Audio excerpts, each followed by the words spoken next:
Buenos días, amigas y amigos de Domingo sin Estrés.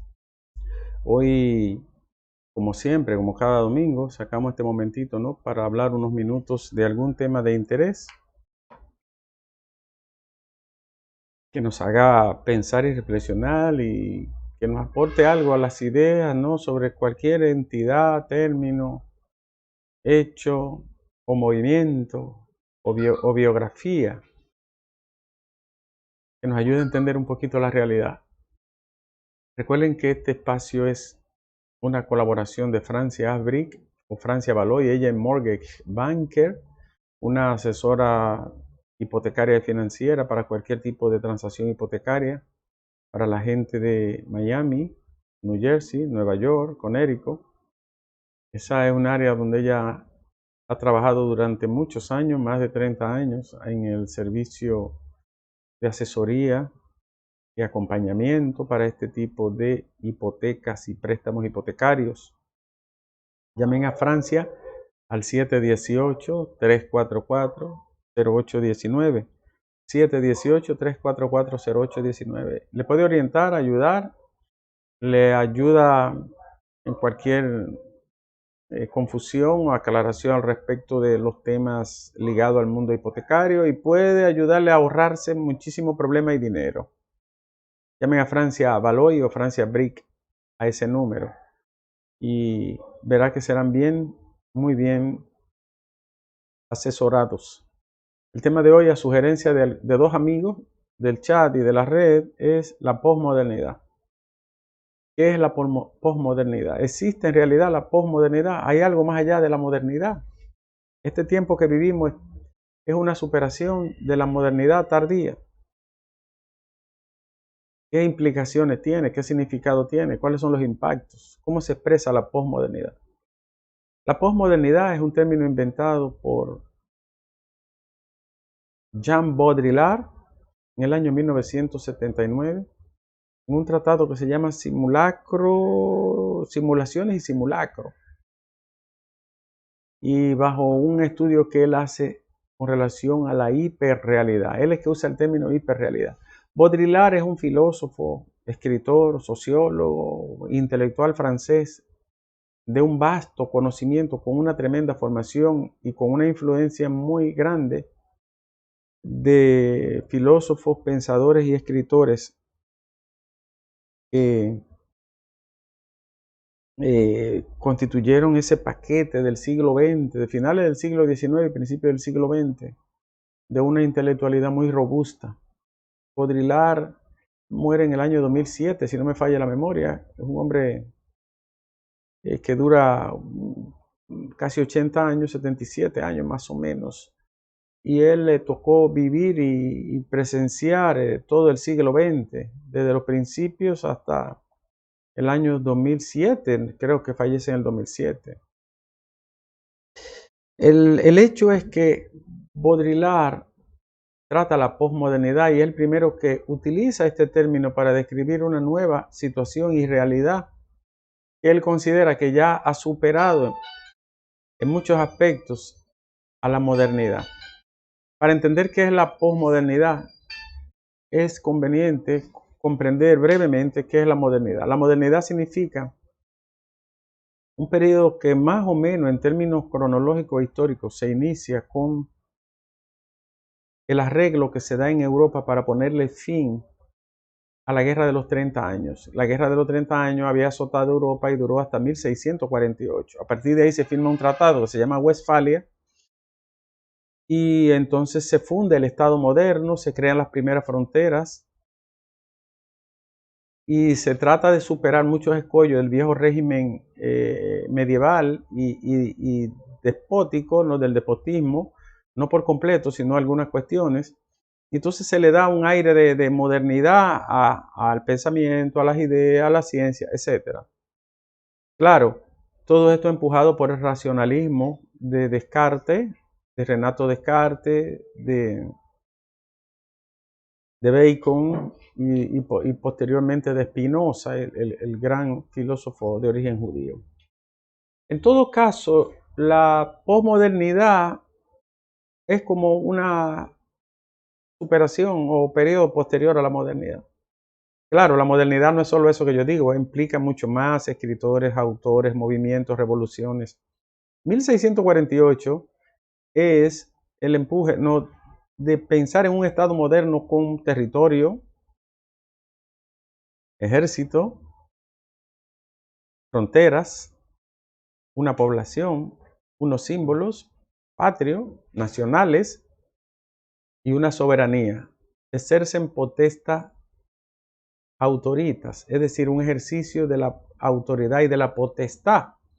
Y entonces ahí se empieza ya a pensar modernamente en que el Estado no es el caos que se había heredado desde la caída del Imperio Romano hasta la incorporación del poder religioso que duró tanto tiempo. Es como el inicio del fin del feudalismo y el comienzo de lo que sería el modernismo, pero de forma muy precaria, ¿no?, y lejana. Eso inaugura una nueva forma de ver la vida, el hombre, el pensamiento, las ideas, los gobiernos, todo esto, la filosofía. Y quien usa el término modernidad, según la historia de los intelectuales, es el escritor, novelista, pensador, el gran intelectual francés Honorato de Balzac, un escritor formidable que tiene una obra amplísima y que escribió grandes textos que son recordados como dentro de los grandes clásicos de la historia. Se dice que Balzac utilizó el término modernidad para hablar de este movimiento que abarcó tantas formas del pensamiento. Pero lo que verdaderamente le da una fuerza a la modernidad es la ilustración. ¿Y qué es la ilustración? El pensamiento ilustrado. ¿Y qué es el pensamiento ilustrado? El siglo de las luces. ¿Y qué es el siglo de las luces? El siglo que propugna y que establece que la razón debe de ser como un faro, que no puede ser la creencia, ni los mitos, ni la religión, sino la razón humana. Y por lo tanto, el cientificismo, ¿no?, la ciencia como condición teórica y punto de partida para la comprensión del mundo y su desarrollo. El iluminismo se inicia con la enciclopedia. No es que se inicia de manera total, pero es la que le da el mayor empuje y soporte.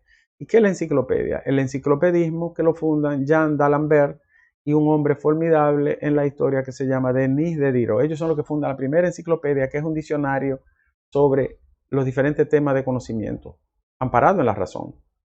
Hacen un texto grandísimo y amplísimo, recogiendo historia, recogiendo movimientos, recogiendo disidencias, y fundan la enciclopedia, que va a ser la plataforma teórica e ideológica que le da paso a la Revolución Francesa, que es la que termina de derribar los muros de la antigüedad feudal y medieval en 1789.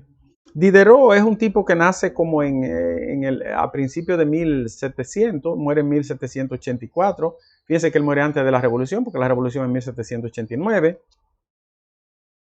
Y la enciclopedia dura más o menos unos 20, 21 años. Se escribe desde 1752 hasta 1772, finales de 1772. Unos 20 años recogiendo, recopilando, hasta que fundan ese gran diccionario filosófico y moderno del conocimiento.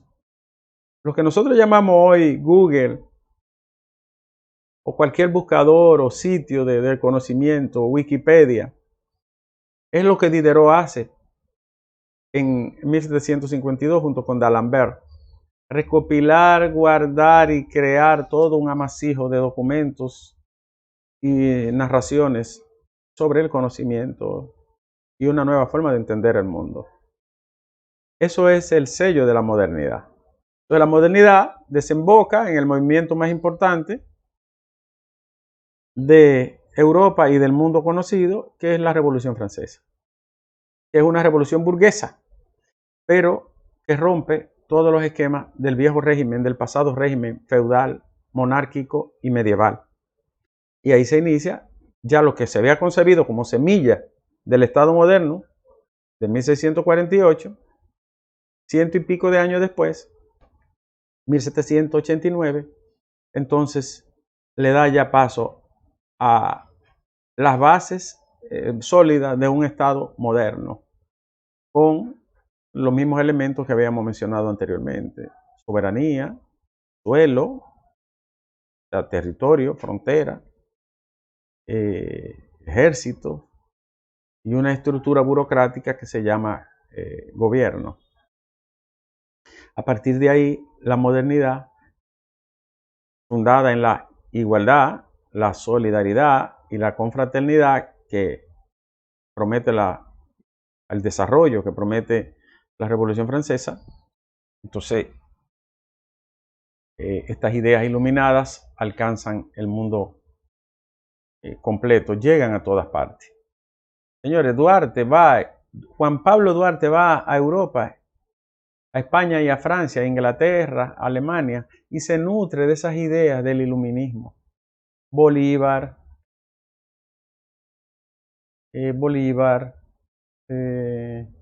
San Martín, de Hollín, los grandes patriotas independentistas de América, lo que hacen es que ven esa corriente que genera la enciclopedia y la modernidad, una nueva visión, la libertad, la independencia, la soberanía.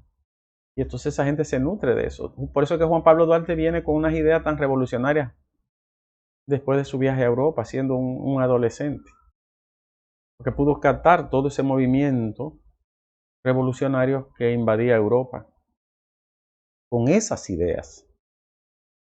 En definitiva, para no alargar la historia, la modernidad entonces promete desarrollo, realización, libertad, igualdad y solidaridad. Liberté, solidarité y égalité. Savoir et pouvoir. El saber es poder, dice, el conocimiento es el verdadero poder. Y ya ustedes conocen el resto. Entonces la posmodernidad es ese periodo donde las bases y la promesa de la modernidad de la que yo estoy hablando, pues llegaron como ya a su fin. Aunque no se hayan logrado todos los objetivos, ya ese tiempo, ya ese periodo de promesa de la humanidad y de desarrollo, le llegó a su fin, se agotó. Y entonces le llaman el nuevo proceso cultural, histórico, tecnológico, político, se le llama posmodernidad. Y lo usa el término lo utiliza Jean Baudrillard. Dice que se mezcla la ficción con la realidad, se crea lo real y la realidad, una realidad oculta y una que es visible, todas esas cuestiones. Ahora, ¿qué es la posmodernidad entonces? Es ese movimiento, en principio, y supuesto a superar todos los pilares de la modernidad. Toca lo político, lo ecológico, lo económico, lo cultural, lo individual, lo personal, el sexo, la familia, la educación, todo cambia porque viene acompañado de un ariete poderoso, innovador que se llama la tecnología. Los aparatos tecnológicos acortan la distancia, mejoran la comunicación, generan una nueva forma de producción, generan una nueva forma de consumo, crean una revolución dentro de la revolución. Es lo que Uri Beck llama, oigan bien, la revolución se globaliza en esos términos de la modernidad, y hay un pensador alemán que yo conocí en Europa en mis años de estudio, llamado Uri Beck, un hombre brillantísimo. Tiene un libro que se llama Die Risikogesellschaft, es como la sociedad del riesgo, que es uno de los textos que más me gusta de él. Y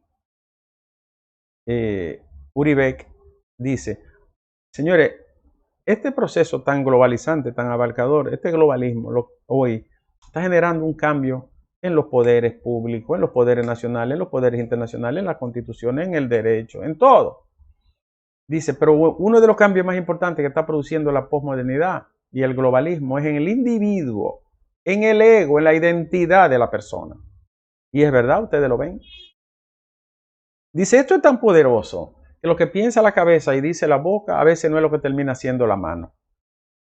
¡Wow! Qué frase tan poderosa. Y la posmodernidad se acompaña de todos estos aditamentos tecnológicos, ya ustedes saben la forma de comunicación, la red, la virtualidad, el mundo virtual, la sociedad red. En resumen, cambio ecológico en el sujeto, en el ego de la persona. Cambio ecológico en la ecología global.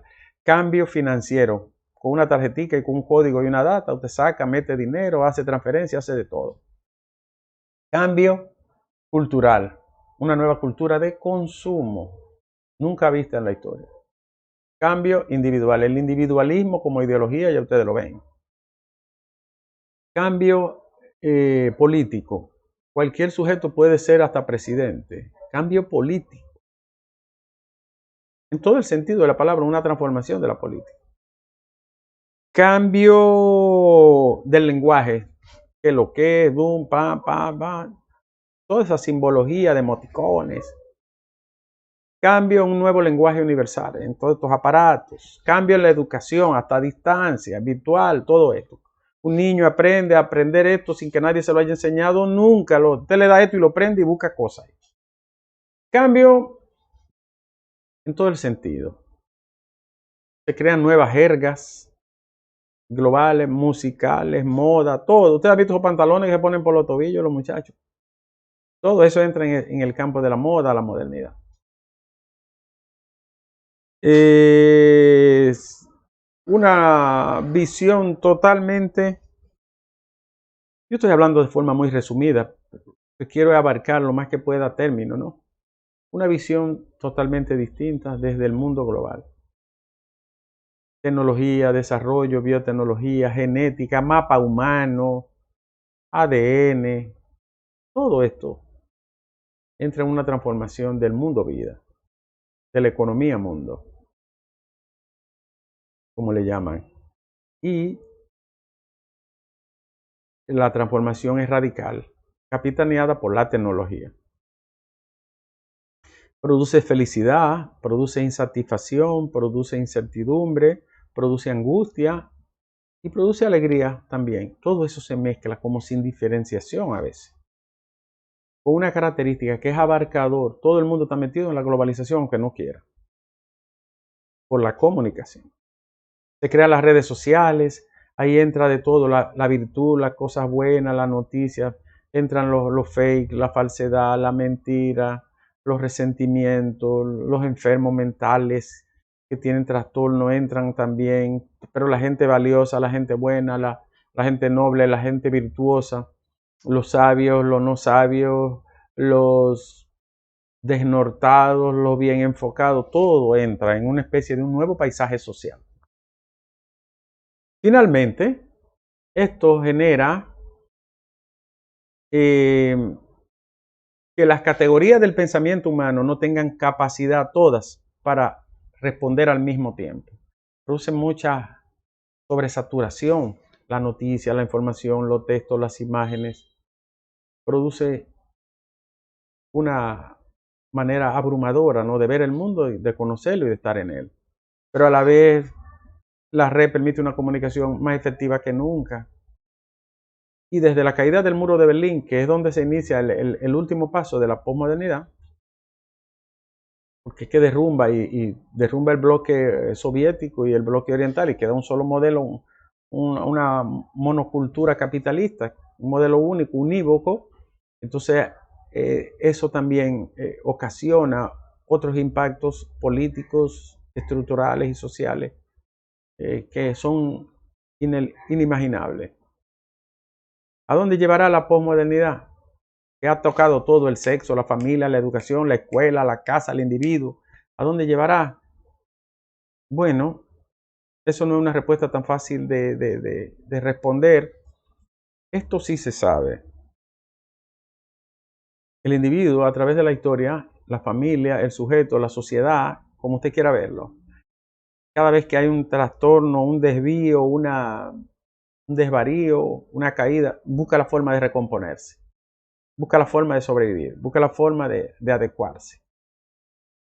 Puede ser difícil ahora, siempre ha sido difícil, pero va a ocurrir que encontremos esa anhelada felicidad y sosiego, sí y no. ¿De qué va a depender? De la ética global, de la ética mundial, de la ética familiar, de la ética individual. Es decir, de la buena razón y del buen comportamiento que puede exhibir la sociedad. ¿Y cómo se construye esa buena razón y ese buen comportamiento? Educación, valores, ideología, compromiso, solidaridad. No es tan fácil, pero es una manera de entender que solo nos salva